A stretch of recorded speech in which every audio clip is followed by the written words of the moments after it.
This is funny. So you and I generally, I'm sort of watching on social media. I'm just like, Steve, he's just amazing. Just puts it.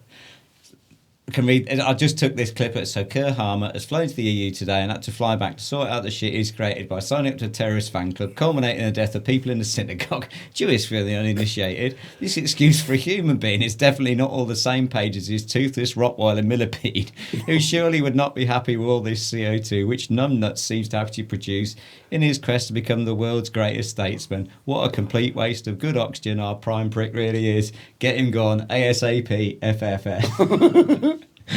Excellent, good work, Steve. Oh dear. John Flynn, look, the first to put a tick there. Did you know the Flynns?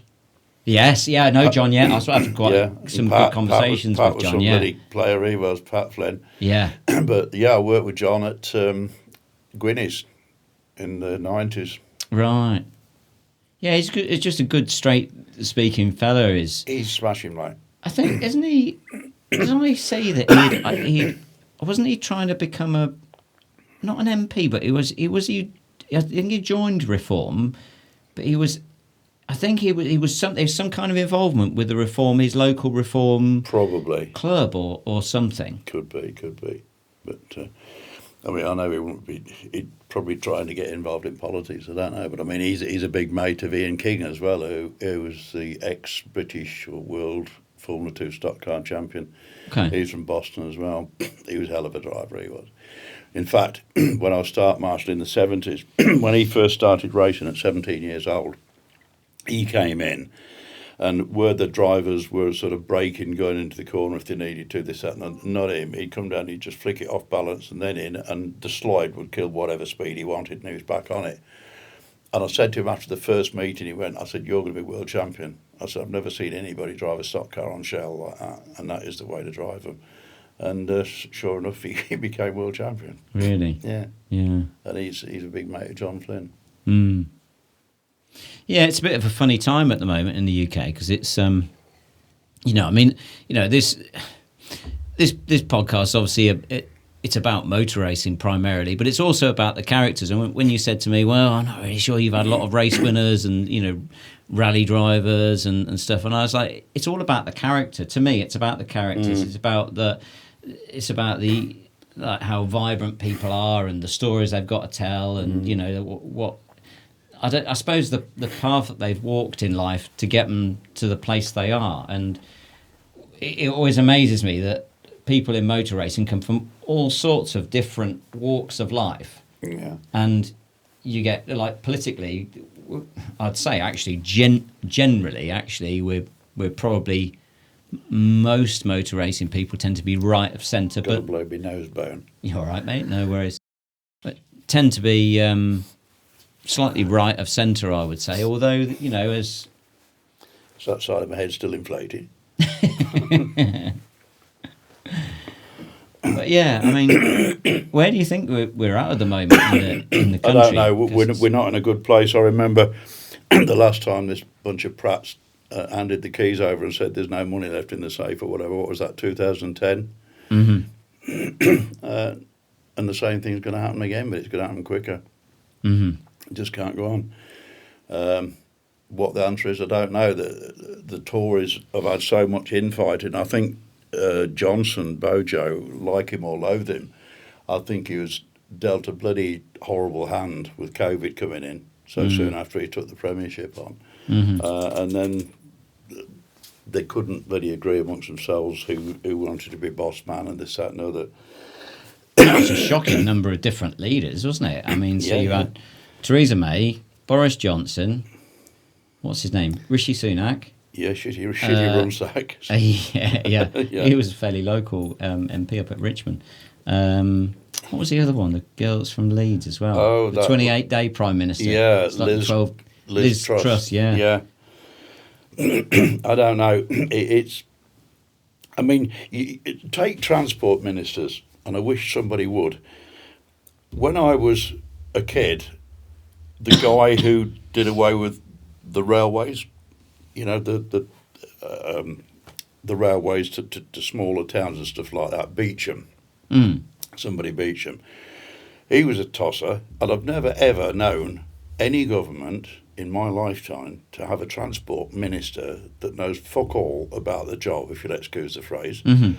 It's just a job to hand out to the boys. Oh yeah, he or she needs a job. Oh, they can be transport manager. Yeah. What is that all about? Exactly. It's really bizarre, isn't it? Is there any one of them ever been a member of the Institute of Advanced Motorists, or had an HGV licence, or a competition licence, or anything? It's really strange that they do that. The housing minister, and like the housing minister's just been done because she was, been given. Let's be charitable and say been given some bum advice about her mortgage. It's like you got a housing minister who's been, essentially been legally fiddling her expenses, or at least sliding it under the carpet, or misdirecting, or whatever you want it. I mean, they're all at it in some sort of way. I mean, look at this bloody identity card shambles. The company that's allegedly going to set all that up and print it all is Wanker's bloody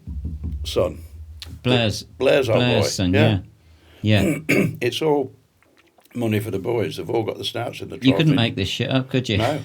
It doesn't matter whether it's Tory, whether it's Labour, who it is. No, I'm sure that we'll get the same thing once the Blues have had a go, the Reform Party, which I'm a member of for my sins. I am as well, for my sins.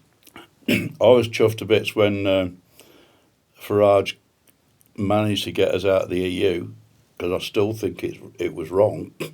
They're unelected. Yeah. They were just siphoning our bloody money off us, left, right and centre. It's done a lot of harm to business. And I know people like Deeks is going to hate me for saying this, because it cost him a lot in lost work over on the continent, Steve Deeks. Well, it also created a lot of paperwork, like all these car names and stuff like that. Yeah, it did for transport, I suppose that's international transport. Fortunately, I'm not involved in international transport money. I'm an international transport qualified manager, but I only do UK stuff, domestic. Yeah. So it's a lot easier, but even that's getting tied up in bloody blue tape and God knows what else is. But do you think they see? My argument is I've had some interesting discussions, shall we say, and I don't know why I even get involved in a conversation online about it, but my view on it is that they haven't really optimised. Let's just say they haven't really optimised what Brexit could have been or should have been. Yeah. And so you've got this situation where you've got the government who's currently in doesn't really believe in it, doesn't really vote in it, has kind of been left with it, and it's almost like they're trying to do deals working around the framework that they've been given to try and do deals back with the EU about like the fisheries in Scotland, for instance. It's trying to. It's like this ECHR, whatever it is, this fucking nonsense where we can't get rid of these boat people that are coming in. Yeah. European Court of Human Rights, yeah. But you see, that was all in Starmer's pocket for years. Yes. Earning as a lawyer, doing that sort of shit. Yeah. Mm-hmm. And that brings me on to something else. The judiciary, the law system in the UK is an absolute bloody joke now. When you've got somebody jailed for 3 years for protesting at a rally, right, and some twat that's just raped a 14-year-old gets 14 months. It's wrong, totally wrong. And it's not getting any better, sadly. You look at the Chagos Islands debacle, taking my coal money off me for the winter, bastards. So you're an OAP then, so I suppose that will affect you on... Farming. This guy, Julian, that I took to Brands Hatch last year, they farm something well in excess of 2,500 acres. It's a big setup. There's three main directors. There's Julian, David, and I can't remember the one's name now. But David had a stroke 2 years ago, and he's actually said now, I just hope I die before that rule becomes, because otherwise they're going to lose like 5 million quid off the value of the farm straight away. Because so if they then have to pay the inheritance tax, they can't afford to pay that because they don't run at a great profit in order to get that money to be able to pay that tax. So they then have to sell off some of the land. That's what Andy Corner was explaining to me. That they'd have to end up selling such and such portion of land in order to pay that tax, and it would just gradually shrink down more and more. Yeah. And I don't understand. See, this is what the way that I'm seeing that is we've got 3.5 years of this government, and I don't really see, unless there's a vote of no confidence, and that's probably only going to become within his party, and I can't honestly see them doing that. I suspect they'll grip on to power with their bare fingernails. I'm hoping that won't be the case. I although think he'll be gone by next year. I don't think he'll be gone by Christmas, as people are predicting, but that Andy Burnham's going to be no improvement. Who's Andy Burnham? The mayor of Manchester. Right, okay. I don't know too much about that, dude. Well, he's setting up a play for power. He's saying that some of the backbench MPs have contacted him and said, why don't you run for power? But when he did before, I think he came 5th out of 5 for the party leadership. So it's made a fuck up of being a Manchester mayor, the same as Kahn has in London. Right. So I don't know. I mean, that job down in London, he got voted in again for another 5-year spell or whatever it was, and it's obvious where he's getting the bloody votes from. But you've got this guy now, ex-Marine or ex-SAS or something. Oh, Ant Middleton. Ant Middleton, yeah. He's having a crack at it, and if they've got any bloody brains at all, these Londoners. So I've got guys that I'm training for Steve Lewis for R3 that are working at depots inside the ULEZ area, right? And they're having to pay to go to bloody work. It's really? nonsense, yeah. I mean, I do trailer training from time to time down at a London depot, and I've had to register for the ULEZ charge. It costs me, I don't know, it's 12 or 15 quid every day I go into London with the Jag. But Steve pays me, so that's okay. But if you're a working man, and the company you work for says, well, no, it's not my fault you live outside of ULEZ zone or this, that, or you haven't got the right type of vehicle. It's all bollocks. I can say it's interesting. I spend a lot of time looking at American podcasts, American commentators, people like Megyn Kelly. I watch Fox News quite a bit. I suppose, I'm through randomly, I've become right of centre, and I don't know how I've got there. I voted for Liberal Democrats when I was at doing A levels, and that was just I've just tried always to stay kind of middle of the road, and then I'm just like, how have I ended up being seen as a freaking fascist Nazi? It's like, how have I got to that place? Because I'm really trying to tread down the middle here, and yet I'm seen as being like right wing, and I can't really understand how I've got there. Do you know what I mean by that? Yeah. And it's just like, have you all gone fucking mad, or what? Like, I don't understand how we've got to this place. But one of the things I was going to say is, like, looking at what's happening from the States, like it or not with Trump, he's certainly doing what he says he was going to do, what he ran on. Essentially, he's doing what he said which is not happening with our man. Absolutely not. Well, it's like, where was the manifesto about ID cards? He's like, there's nothing as far as not that I've read the Labour manifesto at all, let alone again, back to back. That's fingers in the till. Oh, there's money here, and Blair's pulling his strings, obviously. Well, even if it's not that, I can't see really the benefit to it. There's no one's actually explained. I mean, supposedly the benefit is to stop illegal migrants from working. How about stopping them actually coming into the country in the first place? Yeah. And deporting them immediately and getting the Royal Navy involved in doing that. Yeah. It's like no one's actually grasping the nettle. To France for doing nothing. For doing absolutely nothing. It's like, how and why are we doing that? And it's like, when it's like he's talking the talk but not walking the walk, as far as I can see. He's telling us he's doing it for this reason, but actually that can't be the real reason, because, like, if you look at lawyers that explain, like, the legal system of how it works, like, that won't work from a legal precedent. It's not going to work. So he's telling us it's going to work for that reason, that it's a way of stopping illegal migrants from working, but it's actually not going to, in practice, it's not going to be able to do that. But what I was saying is that That's what it's grab led another to, pint yeah. while I'm ranting on about. My old man, you know, when I left school, I said to him, "I'm soon going to be old enough to vote. What do you reckon?" He said, "Just vote Tory. Whatever you do, don't vote Labour." He said, because they don't like the working man. They certainly don't like the businessman. And if you're working on the farms around here or for haulers or whatever, they hate them with a vengeance. And, you know, if they're not happy and they're not earning money, you're not going to be earning money. And it's as simple as that. And it goes down the line. And I've always held that belief, you know, rightly or wrongly.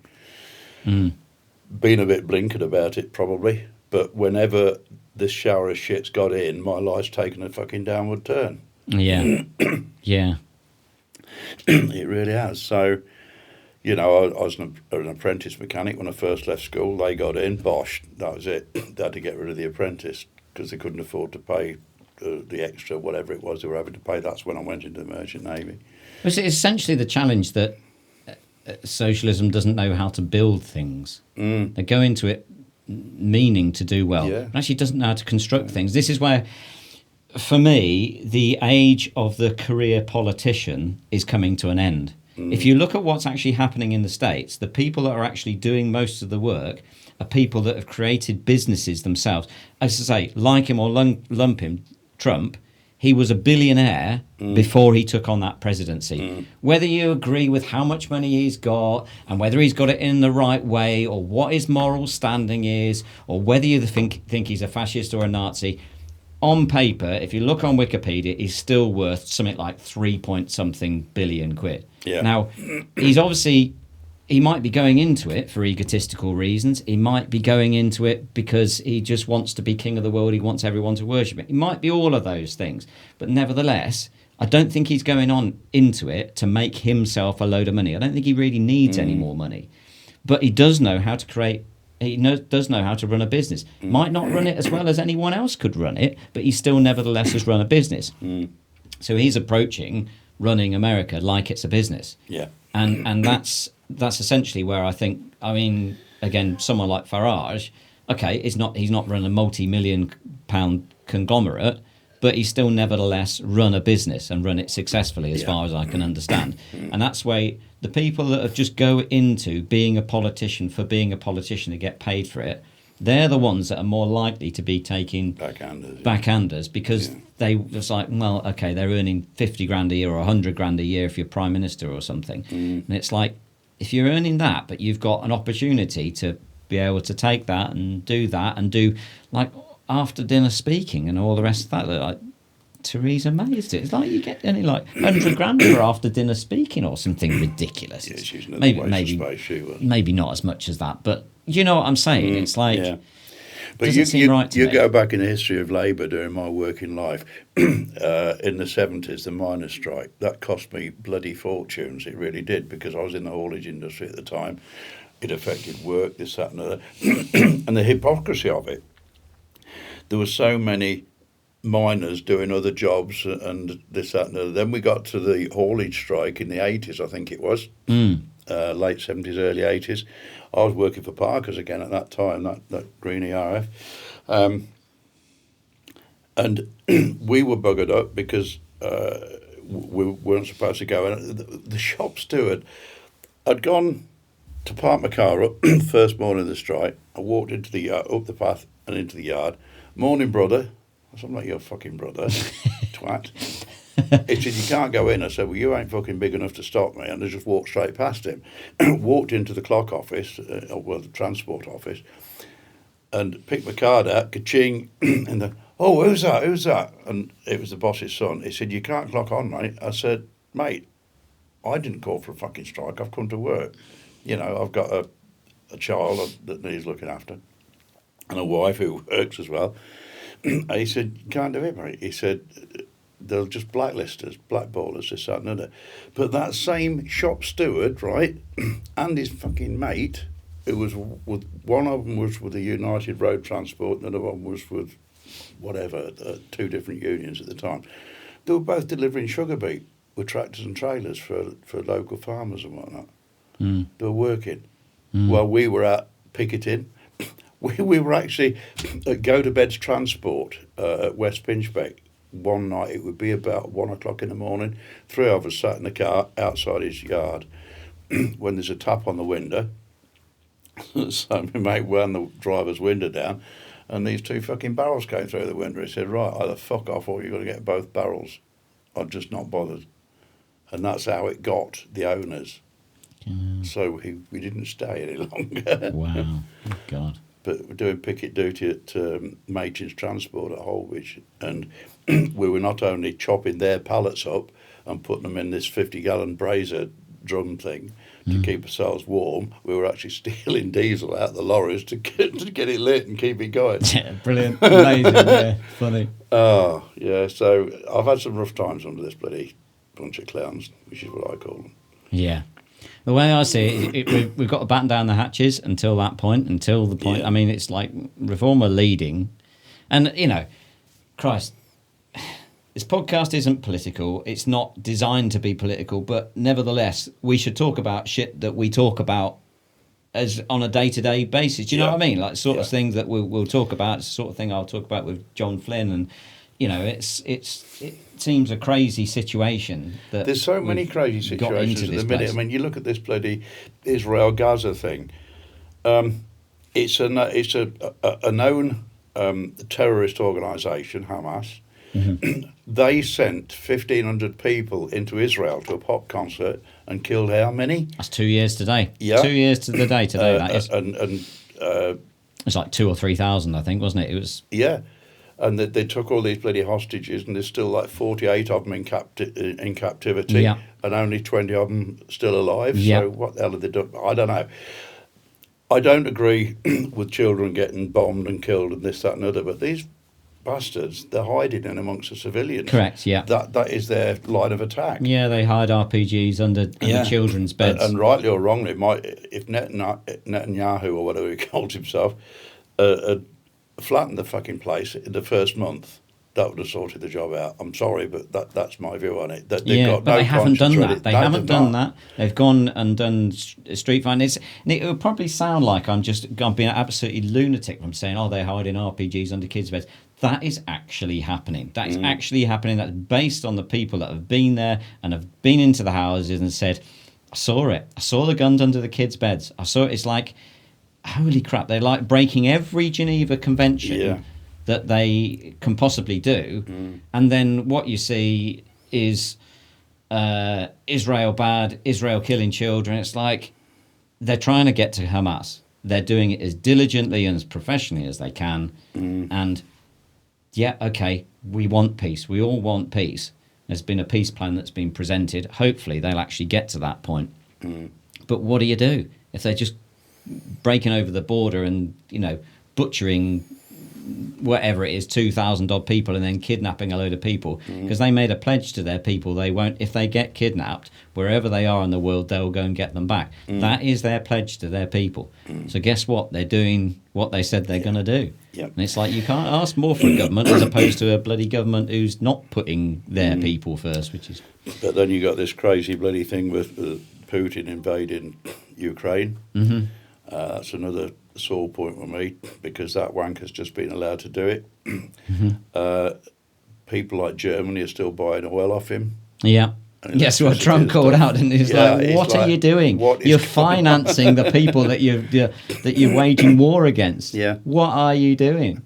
It's like, Look, I mean, as I say, I think it will get sorted out by and large. I think it will. I think Ukraine will get sorted out.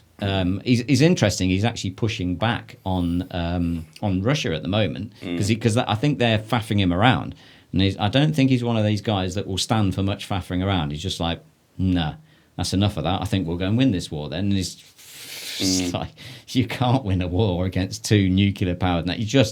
You can't. You just. But and then you've got the power thing as well.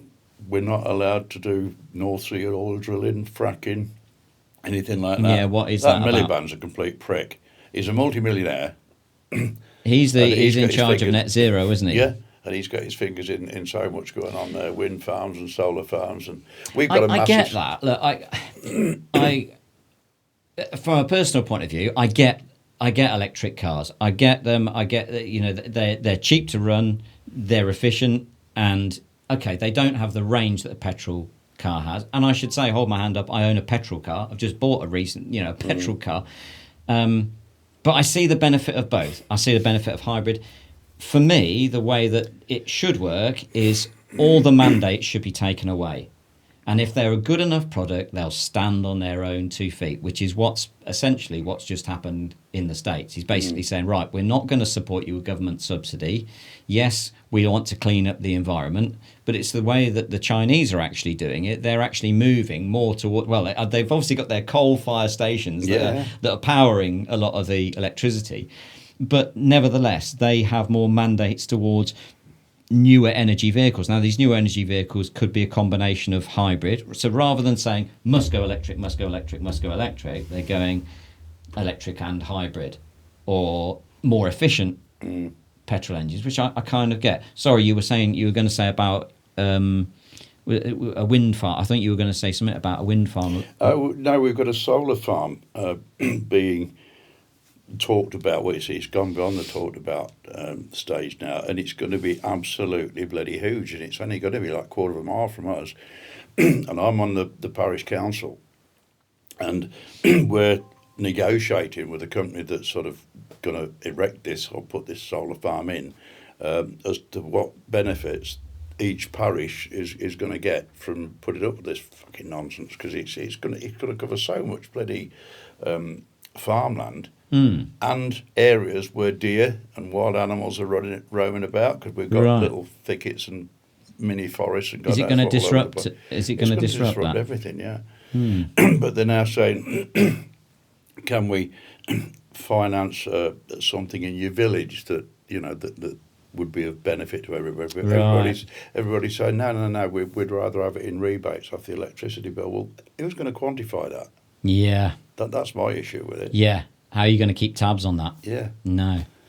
It's tricky, because I do think there's a future for it, but it's the tricky thing is the mandating and putting all the pressure on the motor vehicle manufacturers. Now, there are some really good electric cars out there. New Renault 5, for instance, that's actually a great little car. And if you can live with the range, it's a couple of 100 miles as a range. If you're generally doing most of your journeys for that sort of thing, that's a great car. It's a good-looking car. It's fast. It handles well. But it's a case of you shouldn't force someone to have something, because that's where the issue is for me. It's like when you force someone to have it, you must have this, you must have it. It's like, let it stand on its own 2 feet. As it happens, that product, for instance, is standing on its own 2 feet, and it's doing well. One of the issues I've got with electric vehicles, for business particularly, and this is an issue that we're dealing with the road risk reductions, Steve and the guys, is you're getting companies like Ringway, Vinci, and all these sort of people. They're putting youngsters, graduates, this, that, and the other. They're giving them cars, they're giving them laptops, they're giving them iPhones, and this, that, and other as soon as they join the company. And they're giving them electric vehicles. And they can't drive normal bloody vehicles, a lot of them, because they've been in university until they're like 300 years old. Never had any practice of driving. And they are different to drive. You appreciate that. They're fast. Yeah, they need some training with them. And, Pat will have a class 18 drivers in there, whether they're high-risk drivers, which are usually the younger ones, or the gritter drivers or whatever, and say, right, how many of you have actually driven an electric vehicle? And you'll probably get 2 or 3 put there. Okay, how much training were you given with that vehicle before you first took it out? None. And did you find it really different? Yeah. So, training. I know that's our line of work. We train people, we instruct people, whatever. But it's got to be a consideration, in my opinion, with all this stuff.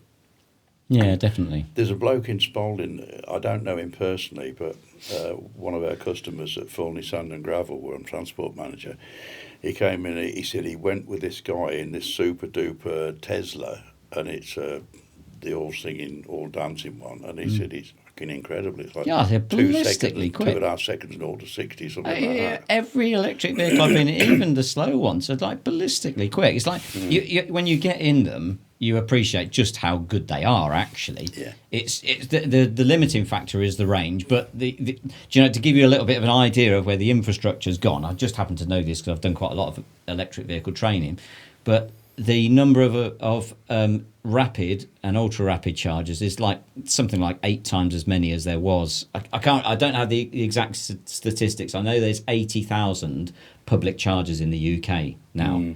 And when you look back at where that was about 7-8 years ago, it was like 10, 15, 20,000. Something like it's like trebled in the last 4 years, I think. And so they've made it a lot easier to use, but it needs to stand on its own feet. Is where I think that's because essentially what's looking likely is 3.5 years. Reform are going to come in. They'll take away the mandates. They'll take away a lot of the subsidy for it, and they'll say, right, stand on your own 2 feet. And once that happens, I think they need to, if they're clever enough as a manufacturer, they need to prepare for that. For that. Right now, the goings, as I say, the going's good, but it's still a bit of a challenge in the marketplace to sell them.